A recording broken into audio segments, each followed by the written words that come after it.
Hello, good morning and good evening for all of the viewers who are joining us from North America and Asia. And welcome to our today's webinar, An Epidemiological Perspective on Will There Be a Third Wave of COVID-19 in India? This is the second year of the pandemic, and though India's case numbers are falling, the aftermath of the second wave still lingers around as the country cautiously tries to return to normalcy. The question that is in everyone's mind is whether the new variants can lead to a new surge despite vaccinations. And how should the country adapt to these circumstances and mitigate a potential third wave? We now know, almost 8 months after the vaccines have been introduced, that they do offer a real hope in getting back to pre pandemic levels. But we still don't know a clear timeline. So today's webinar, which is organized by the Harvard T.H. Chan School of Public Health, India Research Center, Project Sanchar, and the Lakshmi Mittal and Family South Asia Institute, we aim to sort of decode where are we heading with vaccination variants and the third wave in India and abroad. Before we start off the panel, I want to hand over to Professor Vish Vishwanath to introduce our guests, and then we can kick off our discussions. Over to you, Vish. Good morning, good afternoon, and good evening, depending on which part of the world you are in. My name is Vish Vishwanath. I'm a member of the faculty here at Harvard T.H. Chan School of Public Health. I'm also the faculty director of the India Research Center of the Harvard T.H. Chan School of Public Health. It's my privilege and a delight to hold one more webinar in our continuing series of webinars. When people talk about COVID-19, when people hear about COVID-19, generally these days there are three kinds of reactions. There may be more, but one kind of reaction is a complete avoidance of information, what we call as information avoidance. They don't want to hear one more word about COVID-19. They have had it, they're sick, they're tired, and don't want anything to do with it. A second group of people are, wondering, how is it that the scientists always change their mind? Why is it that the guidance keeps changing? Why is it that the recommendations are evolving all the time? And why can't people make up their mind? And the third group of people are, of course, people who are on this webinar, who are anxious, who are curious, who are wondering what happened, both from an intellectual perspective, but also wondering what should they do for themselves, their families, their friends, their neighbors, and how do they keep up with this kind of information? and I think all three types of reactions are reasonable, legitimate, and justified because of the nature of the pathogen. At every step, it has outsmarted us, and we are seeing science in action as it is evolving, and that is the challenge. And so at the Harvard Chan India Research Center, what we have been doing is to bring the latest science and the work of scientists and translate it for public consumption and for public education.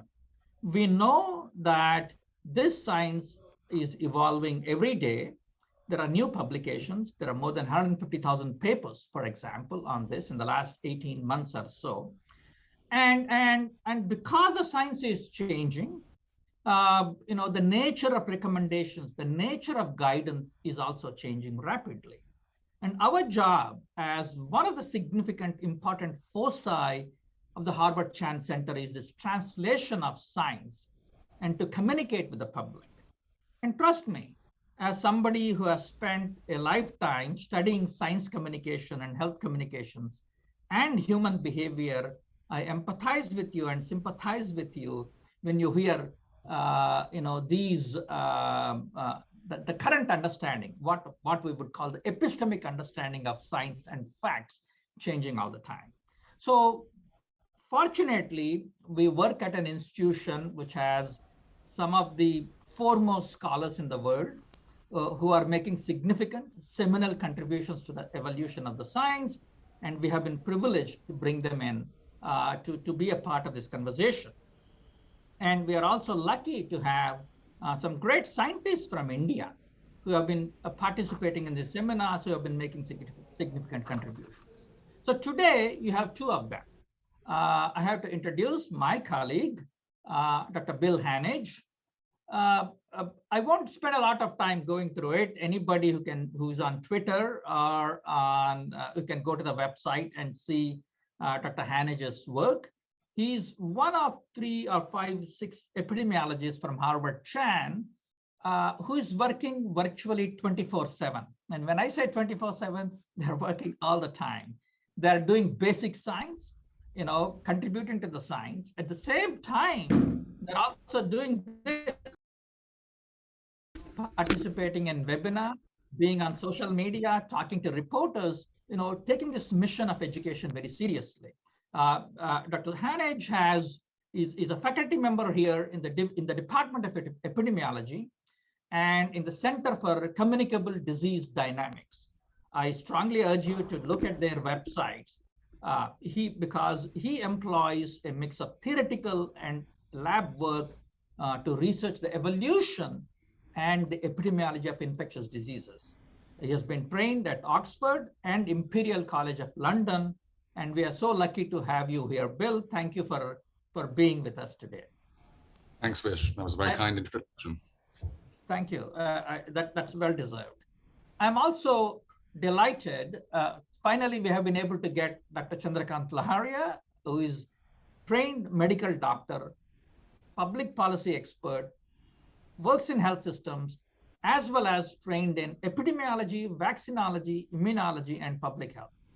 He has a lot of experience in disease control and elimination through his work on polio elimination, routine immunization, strengthening, as well as outbreak and epidemic investigations. Dr. Laharia, too, has been very active publicly communicating the science around this pathogen. So thank you, Dr. Laharia. We are very lucky to have you here today. Finally, we are so happy that we got you here. Thanks for joining us. Thank you very much, Professor Vishwanath. And last, I have to also say a kind word about my friend and colleague, Dr. Ms. Divya Rajagopal.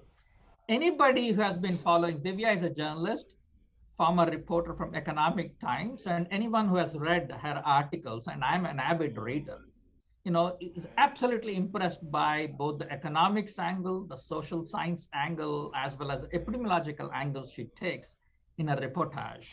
Divya has taken her role as an public education person very seriously and has made tremendous contributions through her coverage.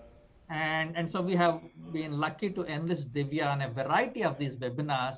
And we thought, we may not be able to get Divya, but we are lucky to have you here, Divya. Thanks for leading the conversation. And before I give up my microphone, I know I'll be thrown out if I keep talking. I do want to acknowledge the tremendous effort made by the team who are behind the scenes at the Harvard Chan India Research Center. They have been working again day and night on a variety of projects, including this one, organizing this. Usually we thank at the end, but I usually thank people at the beginning because at the end we are in a hurry. So I want to thank them for the work they have done. And I also want to thank my advisory council for the India Research Center, who have been encouraging us to hold these webinars and who have been giving us ideas, including today's, to do this as a part of the mission of the center. So thank you, everyone, and we look forward to an interesting conversation.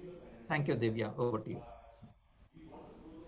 Thank you so much for that really kind introduction, Professor Vish, and thank you for our panelists for joining us today. Let me quickly start off our discussion. I'll start with you, Dr. William. We've seen that within 6 months, the number of global infections has risen from 100 million to 200 million, and Delta has been one of the biggest driver of these infections. Where do you see how bad is this Delta beast, and how do you think that public policy makers should be dealing with it? Well, you do ask me the easy questions, don't you? So the first thing to state is that Delta is a truly, truly terribly how can I get this right? It's a very difficult virus to deal with, and that's putting it mildly. It is extremely transmissible. It appears to be more likely to land people in hospital if they are infected than the virus that went before. And of course, the virus that went before was really no picnic. So we have a genuine challenge dealing with Delta and whatever might come next. I'm sure we'll talk about that later. But for the moment, I think Delta is more than enough to be getting along with. When you're talking at a global level about how policymakers should be trying to prepare for it or handle it, I think that it's important that folks recall that, for a start, vaccines are, they remain very effective against the worst outcomes of Delta infection. That's really, really important. So vaccines are a major part of the answer to this, but they won't work overnight, not least because of the fact that we can't get them into people overnight. I can't click my fingers and import an mRNA vaccine into the arms of everybody in the world, no matter how much that might be something we'd like to do. So we have a challenge in preparing for Delta, but also not only vaccinating, but keeping the situation relatively under control. Now, one of the things which I think is important to recognize is that Delta is not a magic virus. It doesn't get from people to people via some sort of weird non-scientific method. It's via the routes that we might expect. And so we do have ways that we can stand in its way through what we call non-pharmaceutical interventions. I'm not going to say that they can completely control it, but I will say that they can substantially slow it down such that we can get more people vaccinated. Right. So vaccination remains one of the keys, especially in terms of dealing with Delta. Dr. Chandrakant, we've seen that India's vaccination numbers, though in absolute terms, we keep talking about this huge numbers of vaccinations that we are doing. It's commendable, of course. But still, we have just vaccinated 9% of our population. And now with the Delta surge, how do you think we're going to deal with the third wave that's perhaps right at the doors? How do you think India should go about it? I think what we need to remember that in India, the Delta has been there for second wave, and we know after the fourth nationwide sero survey conducted by Indian Council of Medical Research that around 67.6% of the population has already developed some form of antibody, either due to vaccination or after natural infection. Then though we know that only 9% of population has received both shots, but around 34% of population has received at least one shot. So that in some sense is really assuring, because fourth nationwide sero survey has a midpoint around 25th of June. Since then, additional number of vaccine shots have been administered. Putting the two together, what we know that India has a fairly decent number of population which has developed immunity or antibodies either after natural vaccination or after vaccination or natural infection. So we can be fairly assured that we are in the good condition. We also know that at the national level, India might not have a very big subsequent wave because of the same reason, 67% antibodies and then vaccination going up. We also know that same variant is unlikely to cause a subsequent wave in the very quick succession. So for a few more months, so to say now, India might be in good condition. But there are projections that India might have a third wave, but the projection indicated, especially Sutra Consortium, that a realistic scenario is that even in third wave, the number of daily cases might not go beyond 80,000 or so. The worst case scenario is 150,000 daily cases. So this is really assuring, but we cannot live with this assurance because what is unknown that how long the immunity lasts and how it wanes off. I've been talking to some of the people who have been involved in the modeling, and none of the modeling factor in how immunity wanes off, because that becomes a really rolling approach that somebody who was vaccinated in February and March, what is happening to his or her immunity or antibody or protection, so to say. Factoring in that in models makes models really unstable, and that makes it really difficult to project really well. That's one part, waning of immunity. Second part is that nobody can predict that what would happen to the emerging variants. So these variants and waning immunity are two really unknown. What we need to remember and what can be inferred based upon all of this analysis, that if we can keep pace of vaccination really accelerated and high, then even if there is a subsequent wave, the number of hospitalizations are likely to be low. So hospitals are unlikely to be overwhelmed in subsequent wave. That is, can be said with a fairly reasonable assurance, except for some smaller towns where the health facilities are really weak, and if there is a wide susceptible population, there could be challenge. But national level hospitals, we would not see, like, that's a kind of fairly reasonable confidence, that kind of overwhelming of the health facility. But the number of cases, I repeat the point that while India may have a smaller number of cases, like 80,000, 100,000 in comparison of 400,000 in the second wave, but we cannot rule out the localized outbreak. Some states might have a high susceptible population. There could be outbreak at district level. So we should stop looking at a micro level now, not the national third wave, but India should be paying attention on state level subsequent wave and district level increase in the cases. And that's what we should be paying attention to. Right. I think you sound pretty confident, and it seems like a very optimistic picture that, you know, with 9% vaccination, you still think that we will not be overwhelmed, and I hope that remains the case. Dr. Philip, I want to come to you on a little bit of breakdown on these different variants, because there is a misconception or still confusion among general public about when we talk about the alpha, delta, beta, and, you know, now the gamma variants. How different are these to each other? And is there really, I mean, of course we know that they're highly infectious, they're highly transmissible, but when it comes to breaking it down, how different are these to each other? Oh, that's a great question. And the first thing I want to say, just building on what was just said, is that we should be prepared for future waves of infection, even in places where there's quite high immunity. Because if you just look at Florida and Texas at the moment, those are places which had a reasonable amount of disease, a lot of vaccination, and they're still having trouble. So Delta is very serious regardless. But to come back to what you were saying, the virus has managed to come up with a remarkable number of different faces to show us in a comparatively short period of time.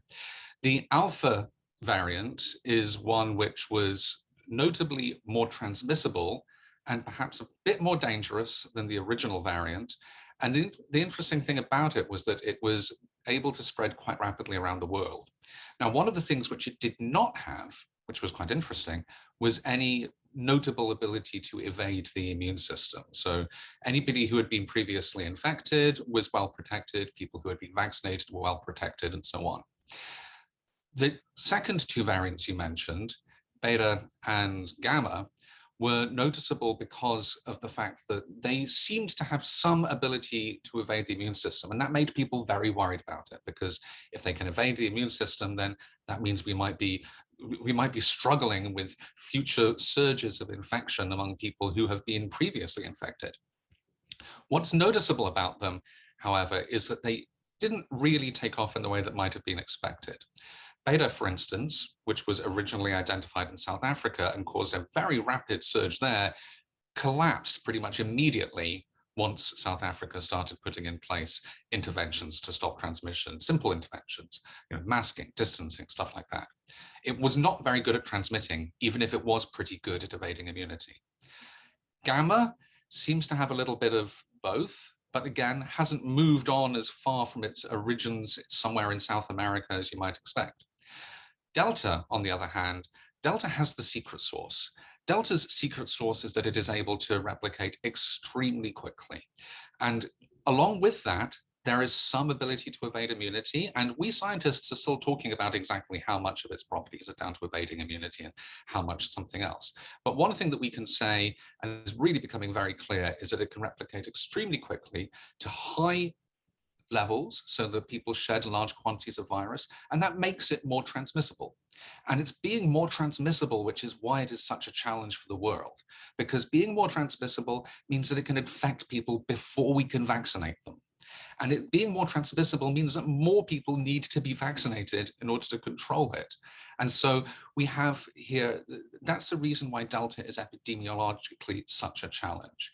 And if you look around the world, you'll see that Delta has pretty much swept and outcompeted all other variants where it has been introduced. Now, there are a few others sitting around at the moment, and maybe we'll get to them later. But at the moment, Delta is the thing that we need to be worrying about. Delta should be the focus of our attention. because it is the most serious threat we have faced so far with this virus. Right. Absolutely. And I think we're seeing studies coming from Israel and in other parts where we are seeing high number of infections coming in vaccinated people, though these are still mild infections. They're not, the hospitalization are still low, but of course these things have to be taken into account. Dr. Larry, I want to come to you about, I'm just going to hold you back on your confidence about we will not be seeing a bigger surge as we saw in the second wave, because we've had vaccination. However, we are also seeing that we're talking about schools getting reopened, and India is one of the few countries where we have not vaccinated children yet because we don't have the vaccines for children. How safe is it to get to school with reasonably low level of vaccination, no vaccination for children, and with the background of Delta? Do you still think that we are ready to open schools? Well, thanks. I'm really happy you asked that question. You want me to touch that question again.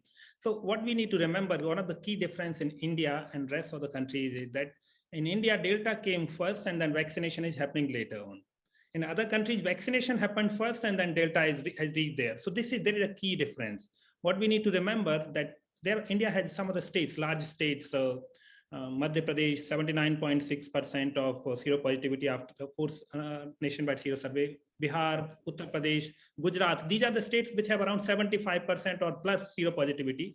We know that those numbers were small and that there could be wide confidence interval. But what we need to remember that if we compare those states, they definitely have a far higher seropositivity. And that is for 5th of June. Since then, 2 months have gone and vaccination has happened. And we also need to remember another thing, that there is some evidence or fairly reasonable evidence that natural infection followed by one shot provide reasonably good immunity. And that's what is happening in India, because large proportion of population has been affected. So that's why I have been arguing, and that's why the rationale for providing single shot is really more effective. So in my opinion, with that high kind of seropositivity, transmission is still going on. If we can ramp up vaccination, even single shot will provide reasonable protection. And of course, one thing, as I said, Delta is unlikely to revisit or cause a severe wave, at least for a few months. And if we can keep vaccination pace, it will reduce hospitalization. I would say that only unknown is waning immunity, and second unknown is new variant nobody can predict. I also want to briefly reflect one of the study which has been published in Journal Science on 20th of August, and Professor Hanage has been quoted in that. It's called title, not a study, but a paper which says evolving threats. And the evolutionary virologist in that study had looked and have been asked various questions. And what they have said three things. One is that the virus has definitely changed a lot from the start, from the Wuhan being reported on 31st December.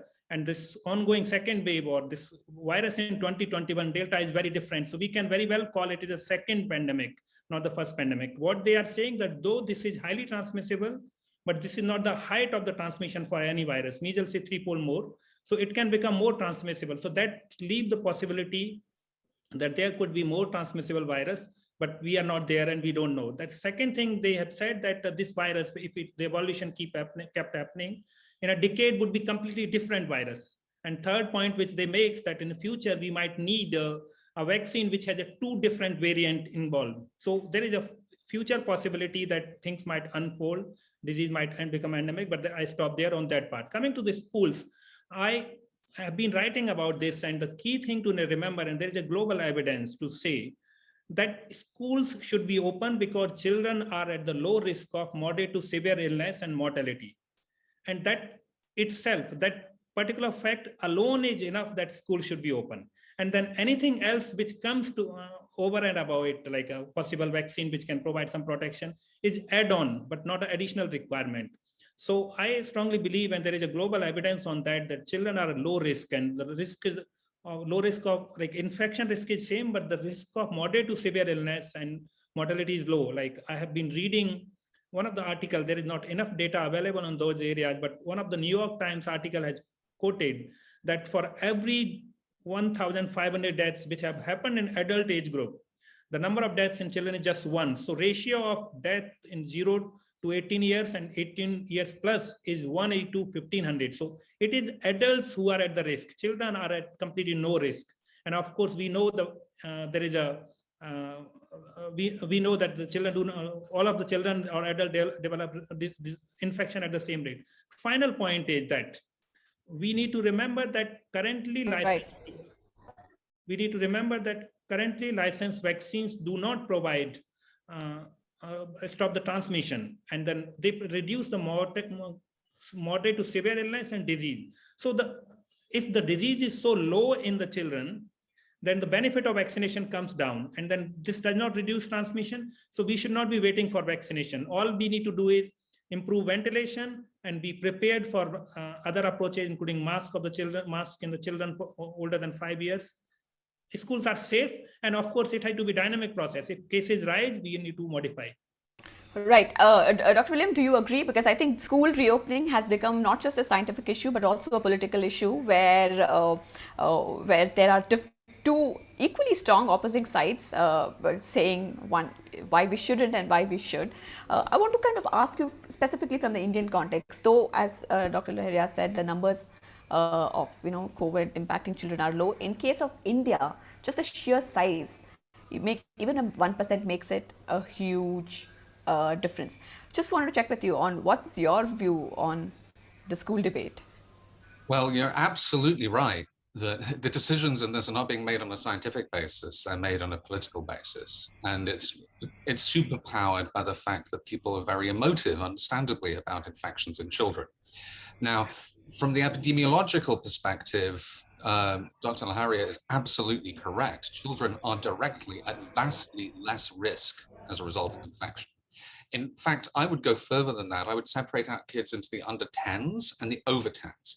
The under 10s are at extremely low risk for a whole bunch of reasons, including the fact that they have less of the receptor that the virus uses to enter cells.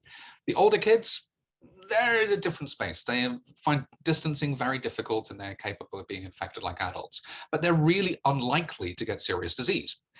The role of them is not so much as a concern for them themselves as in their potential to be able to introduce the virus to many different households. They are one mass gathering that we really do not want to stop. Now, exactly what was said at the end of Dr. Laharia's last comment is that what is important there is to be able to limit transmission within schools. And we know from at least the United States, I'm thinking about my own local school district, that with Alpha, that proved to be possible. With a combination of ventilation and masks and a bunch of extraordinarily simple things like making sure kids had their lunch outdoors, the number of actual cases of transmission that happened in schools over the last period when there was substantial in-person schooling was a handful. And so with these things in mind, I think that it is possible, and like I say, a lot of these things are not particularly high tech, but they are able to reduce transmission to a point where it is, if not little, it's much less manageable. It's much more manageable and much less consequential for the overall community. So yes, absolutely. I think that you can do these things. And I also think that the point that you made there, that there are these two camps, is absolutely accurate. Unfortunately, the reality is somewhere in the middle. What we want to do is we want to be able to minimize the educational harm to children as a result of the pandemic, while also working to minimize the harm to public health that can result from uncontrolled transmission, whether among children or anyone. So do we open the school or not? Where are you in this spectrum? I think it's impossible to answer that without having a specific local thing to do with current prevalence. But I think the goal should be to open them. The goal should be to open them and to keep them open. And prioritizing schools, look at the word prioritize. If you're prioritizing something, it means you're putting it ahead of something else. So I do think schools should be prioritized. I do think the goal should be to keep them open. I think that the best way to keep them open is being able to keep a lid on the virus in the community in general. Right. Well, our Q&A box is sort of buzzing. And before we start the audience questions, I just want to ask one quick question to you, Dr. William, is that the whole debate on breakthrough infections, this has become, again, it has caused concern, and where people are talking about, are vaccinated people driving the breakthrough infections, or are vaccinated people getting infected in larger numbers than those who have been unvaccinated? And of course, this is a music to ears for a lot of the anti-vaxxer groups. How do we communicate this concept of breakthrough infections and make people realize that this is part of the entire process? So the first thing to understand about breakthrough infections is that they were essentially expected from the vaccine trials. The vaccine trials showed that even though the vaccines, including AstraZeneca's, are really effective against serious disease and hospitalization, they are not able to completely reduce transmission to nil. So unfortunately, the vaccines are not a light switch that you can flick and turn off the pandemic. That's just the situation. The other fact is that the more people who are vaccinated, the more cases you expect to see among vaccinated people. And it's not necessarily that the vaccines aren't working, it's just that there are a lot of people who are vaccinated in whom infections can occur. It's like the comment I make is that an awful lot of shoplifters are right-handed, but it doesn't mean that being right-handed has anything to do with being a shoplifter. So what we are seeing here is a range of infections occurring in breakthrough disease. And Delta seems to be pretty good at causing breakthrough disease, certainly better than what went before. But I want to be quite clear about what this means. The type of illness which Delta causes in breakthroughs is not the same as the type of illness Delta causes in people who are unvaccinated. It is less severe, it is less likely. That's not to say it cannot be severe, it's just much more rare that it is severe. And it's sometimes a better way to think about the way vaccines work is how much it reduces your risk of being hospitalized. And if you are unvaccinated, you are many times more likely to be hospitalized or indeed to die as a result of infection than if you are vaccinated. So breakthroughs are also a mixed bag. Some of them are serious, and we tend to hear about those because they make headlines. But there's probably also a lot, in fact, we know that there's quite a few, it's just they're harder to study, which are comparatively mild. And those are perhaps capable of transmission. We're not sure exactly how much of it is down to that, but they are also something which is not, which may be epidemiologically significant because they can transmit. This is one of the reasons why the Centers for Disease Control in the United States has recommended even vaccinated people wear masks. But they are not likely to produce the same consequences for public health in terms of burden on healthcare. So breakthroughs are real, breakthroughs are serious. However, breakthroughs are much, much, much milder than the alternative of no vaccination. We have to bear in mind the counterfactual.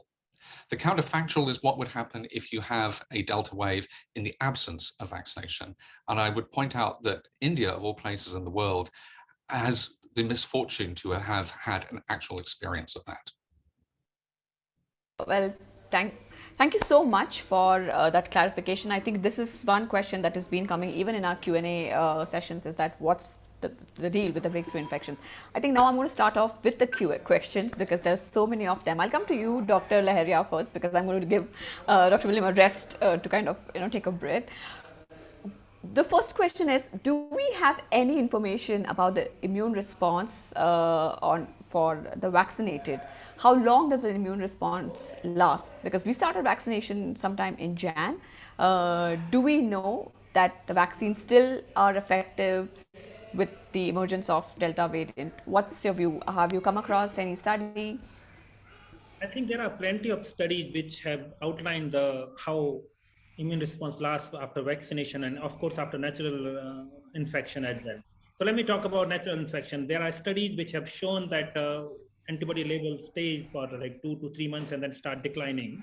And after 4 months, there is a rapid decline of the antibody. But there was a study in journal Nature on 24th of May, which found that even at the end of 11 months, though antibody level decline, but besides antibody, there is a cell-based immunity which provides a long-term protection. So a person could be protected even in the absence of antibody in that individual. That's after natural infection and very similar for the individual who had been vaccinated. What we know after different vaccinations, the rate of decline varies, but we are hearing some recent studies which talks about mRNA-based vaccine that level of antibody declines very quickly after 4 months. But as we know that antibody is not the only level of protection, and individual can be protected after due to cell-based immunity, and memory cells can last really long.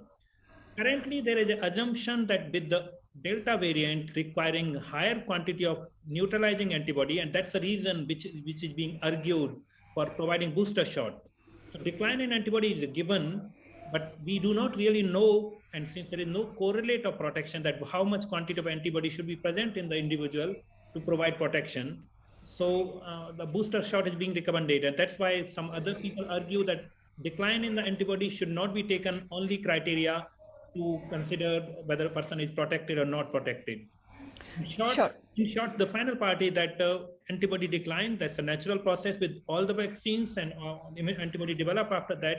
Whether decline in antibody results in absence of antibody, we do not know. But we believe, or there is a broader understanding, that at least 9 months or so person is protected. And as we will have more evidence, we will know. But the concluding part, that is not enough to conclude that individuals should be given booster dose. Right, we'll come to the booster dose debate also that's coming in, but I just want to again have a follow-up question on this part about the vaccine effectiveness. In the case of India, we know that there is enough studies that's coming out on the mRNA vaccines, but we still don't have studies on Covishield and Covaxin on a national level. Most of the studies that we have seen in India has come from institutions, medical institutions and private institutions. Where do you see there again that we need to sort of improve the vaccine intake? We need to come up with these vaccine effectiveness study that is specific to the Indian context? Well, there have been a few studies on vaccine effectiveness from India. Of course, there are questions about the scientific or like the design which has been adopted for those studies and sample size. But there are studies, and including one of the study which has been done on 1.5 million army staff. And most of the studies have found that the effectiveness of these vaccines against moderate to severe illness and mortality is fairly high. We can be reasonably confident, but we also need to factor in that a large proportion of Indian population has received just one shot, and to assess the effectiveness at the ground level, we need to design a bigger studies where we need to include individual who has received both shots, because to assess effectiveness, we require both shots. I'm not very sure about the single shot effectiveness because there are many issues in their study design, but I agree, we need more study. Right. Staying with you, Dr. Laharia, there's another question on the Kerala question. Why are cases rising in Kerala in spite of almost 70% of the population receiving first dose of the vaccine? We're seeing if in the entire Indian context, if there is one outlier state, it's Kerala. What we need to remember that the vaccines do not reduce the transmission. That's what has been being discussed. But if we know, I don't think it's a 75% population being vaccinated. It's only 55% of the population receiving single shot and 20% receiving both shots. That's the number in Kerala. But we need to remember a few things about Kerala. One, after fourth nationwide sero survey, Kerala had lowest sero prevalence, which means highest proportion of susceptible population. Second, Kerala has a really large number of a biggest proportion of 60 plus population, which is high risk. And third, Kerala has a high burden of NCDs. In other settings, this would have resulted like high NCDs, high old age population and high transmission, very high number of deaths. But what is there that Kerala has the lowest case fatality rate. And I would attribute that to a high vaccination coverage. Vaccination has reduced the deaths and case fatality, while transmission is not reduced by the vaccine. That's why we are seeing transmission, because the last part, transmission is high in Kerala because higher susceptible population, but we also know that the Delta variant arrived in Kerala a little later than the rest of the country because of the effective containment measures. So I'm not concerned or worried about high number of cases. The virus is following, the disease is following a natural path in the state and with effective public health interventions. Right. We have 5 minutes and I'm just going to rush through most of the questions that we have right now. Dr. William, this is the question on boosters. Dr. Laharia has very clearly, put his view on that. He doesn't advocate for boosters. What's your view on the booster dose? Because in the West, this has already kind of been announced. Do you think we will need boosters at some point of time, perhaps 6 to 8 months after doubly vaccinated?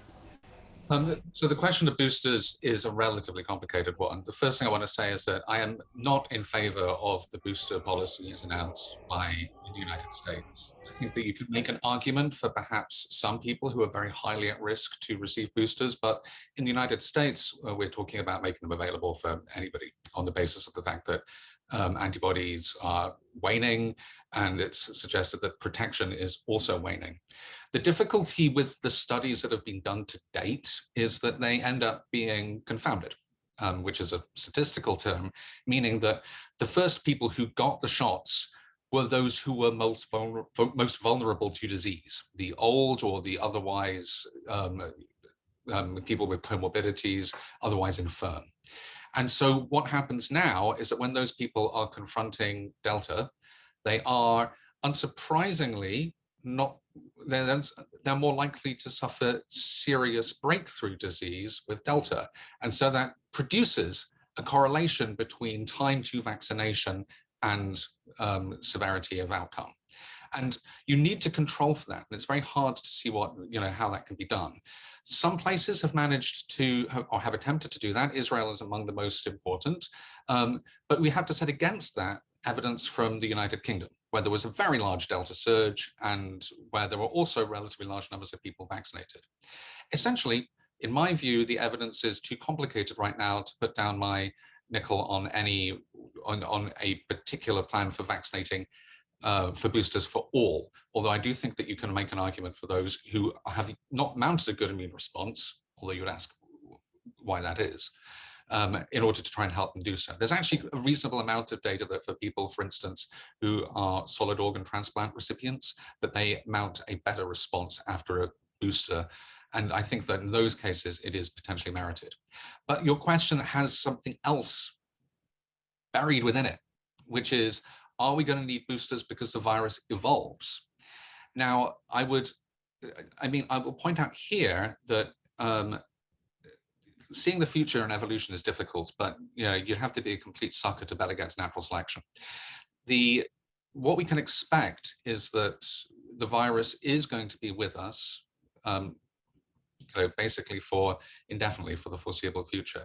And as it is able to evolve and perhaps gain some way to evade immunity, boosters might become important in order to cover those new viruses. However, we need to understand more about what the nature of disease is in people who have been immunized, and indeed in people who have been reinfected, because there's reason to think, as we've been saying, that it is much milder. And if it is much milder, then the marginal benefit of producing these boosters ends up being reduced. But I don't want to speculate too much because I don't want to be talking about a future which has not yet happened, only to suggest that we are ready for it. Right. Well, as we stay on the question of boosters, there is also this whole debate about vaccine inequity. While the West talks about boosters and having extra doses and shots, we have other part of the world, the global South, where absolutely no vaccination and the cases are rising. I mean, Indonesia is one example, low vaccination and high infection rates. This quote has become so common that, nobody is safe until everybody is safe. How do we get there? Do we need much more global advocacy in terms of address this issue of vaccine inequity? Dr. Laharia, I'll start with you first and then Dr. William. I think this is something which should have started months ago, but unfortunately, this is the situation which we are. But the point is that we need to look at vaccine inequity from two perspectives. One is that we need to remember that in the pandemic situation such as pandemic, and now this is more evidence-based than earlier when it was being argued that countries are again getting affected, that we need to show solidarity in global fight against disease. And even with the experience from some of the countries which are suffering because of emergence of Delta variant, we are not seeing that kind of solidarity. we know that a number of countries kept like the kind of commitments which have been made to donate vaccine are far too small for the need. So the only way now left is that much of the rich countries have already vaccinated, but they have secured far more supply of vaccine to vaccinate their population 3 to 5 times. And I guess this is the time those countries should recommit their secured supply to other countries. That's one. Second is that we need to definitely delay the decision on the booster shot of the population and prioritize vaccination for all those countries where this is happening. I personally also think that once vaccine supply in India improves, probably India will be one of the countries which will supply vaccine to the rest of the countries through COVAX mechanism, and I'm really waiting for that opportunity. But each of the country need to do something, and going for booster is not the right approach.